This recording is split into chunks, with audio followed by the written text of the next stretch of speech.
All right, class, a short video about your research project. So last week, week 7, I asked you to prepare a research question and a topic. You submitted that, and this week, over the weekend, I've been reading them and submitting my feedback to you. In most cases, I gave you the thumbs up. Sounds like a great research project. Sounds like a good question. In some instances, I may have said, this is a great topic, but given the limitations of this course and the limitations of time, I think to answer your question would require too much time and too much space. In other words, your research question is too broad. If you are interested in the life of Malcolm X and you want to do a research paper on Malcolm X, great. But there are entire books written about Malcolm X. How could you ever do justice to the man and his life in a 5 to 7 page paper? Right? You couldn't. So what I would do instead is encourage you to look at a specific aspect of his life. Right? Look at a speech that Malcolm X gave. Maybe look at his ideas about violent resistance. Perhaps look at a specific year.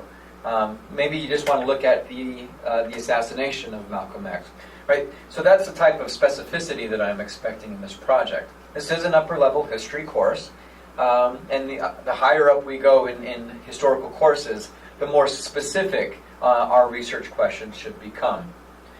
So that was due last week on May 28th. This week on Sunday, I've asked for you to submit a list of sources. Now, I'm asking for you to submit at a minimum 5 academic sources, 2 of which must be primary sources. Now, what do I mean by a primary source? Well, primary sources are those sources that come directly from the individual or from the event that's being investigated. Letters are an example of a primary source. A diary is an example of a primary source. Sometimes, depending on the way that you use it, a newspaper can be seen as a primary source. However, a newspaper can also be seen as a secondary source, meaning that somebody has interpreted events and in their own ideas have written them down. So many of the academic books that we look at are considered secondary sources. Textbooks are secondary sources, wherein there is a secondary individual, again, who is looking at the life or the primary sources of an individual and providing an interpretation or a summary of those. So in your work, what I am looking for are 2 primary sources, which would mean that you would need probably 3 or more secondary sources. When you submit your list of sources to me, you can just simply do it in a works cited type of formatting, where you provide an author and the text or the title, publisher, pages, etc. Again, 5 academic sources. Now, where should you look to find these type of academic sources? Well, of course, I would start with the library. Whether it be the Central Penn Library, whether you go to another university's library and use their library system. For instance, you may live close to Penn State Harrisburg or Penn State York, and you may consider swinging by their library and checking out their holdings. You may consider going to a public library. Those of you who live far away, I'm sure most towns have a library, and the library may be a great source for secondary sources. At this point, probably the best place for many of you to find primary sources related to your topics will be online. I'm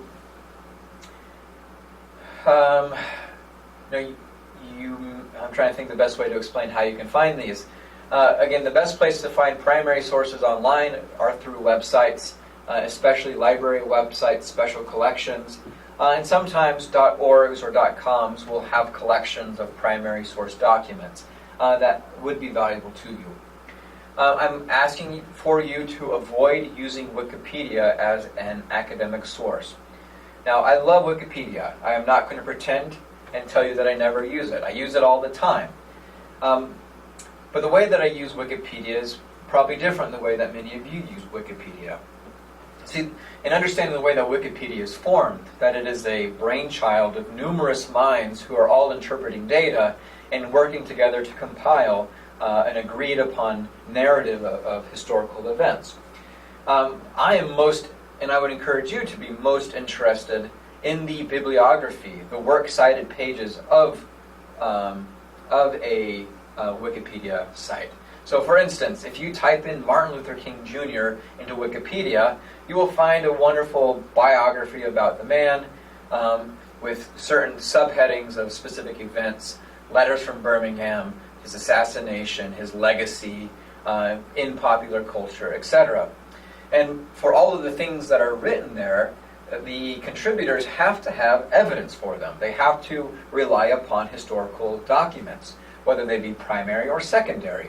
And so for that reason, if you scroll to the very bottom and you go to the works cited page, you will see a list of all of these sources that those contributors use to write up their biography of MLK. So what I would then do is I would go and find those sources. Those are the titles that you should be looking at. Sometimes there will be hyperlinks so that you can pull them up directly without having to check them out. Also on the page at the bottom of many Wikipedia sites is a list of books for further reading. Those can be extremely valuable if you are unfamiliar with a specific topic. Now, those are not the only places to look. You can use the library has a subscription with eBrary, which is an online digital collection of numerous textbooks, many texts on the civil rights movement. These will be primarily secondary sources written by academics and historians who shed light upon these events. Those would be wonderful sources for you to use. So look in the library for your eBrary link. You may also consider using sources such as Google Scholar. You can find this at scholar.google.com. And Google Scholar, much like a library database, is great because it provides a listing of numerous academic books and articles. So if you type in a event or a person or your topic, you'll get numerous hits based off of the significance of that text, as determined by the number of people who have cited that text. So that's one way of looking for text. The other is to look by doing a simple search engine search for your topic. Now, if you just were to type in Martin Luther King Jr. into a Google search engine, actually I'll do that right now.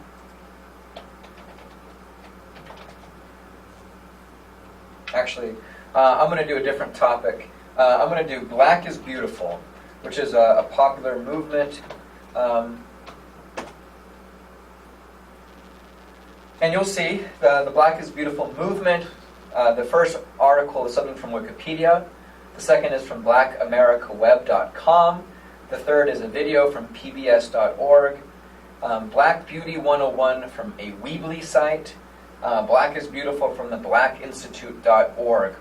So what you'll see that on the when you search for this, that the majority of your hits are information or from commercials, commercial organizations, .coms, or businesses.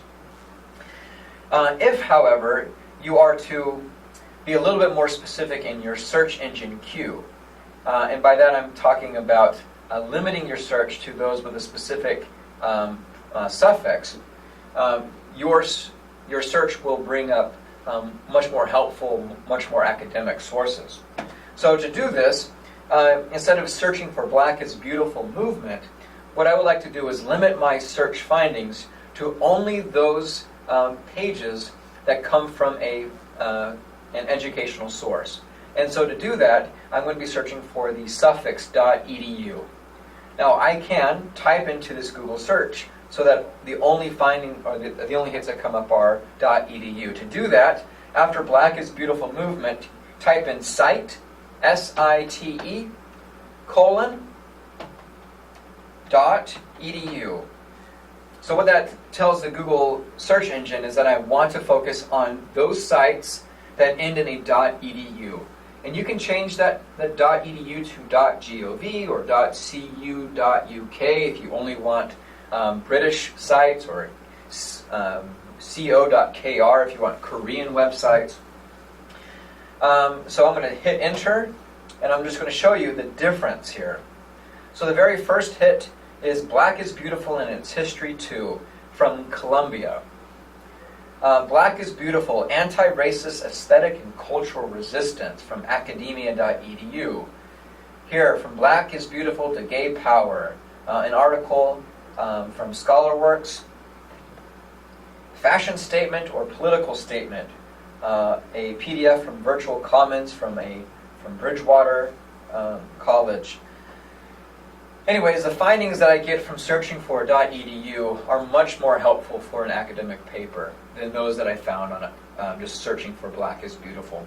So that is your third suggestion, suggestive way of searching, whether you do it from the library, searching for actual books, whether you use the library's databases to find academic journal articles, whether you use Wikipedia and how to use Wikipedia, how to use Google Scholar, or how to limit your search engine hits so that they only show up those that would be useful for this type of project. And that is by using cite::edu. All right. I think that's sufficient for this short, got a little bit longer than I wanted, 12-minute video about how to do research and how to find those sources. Again, I'll be looking for 5 sources from you with a short description of what those sources include or why they will be beneficial to your project. Hopefully that will get you thinking more about this week and moving forward towards actually doing the research and writing the paper.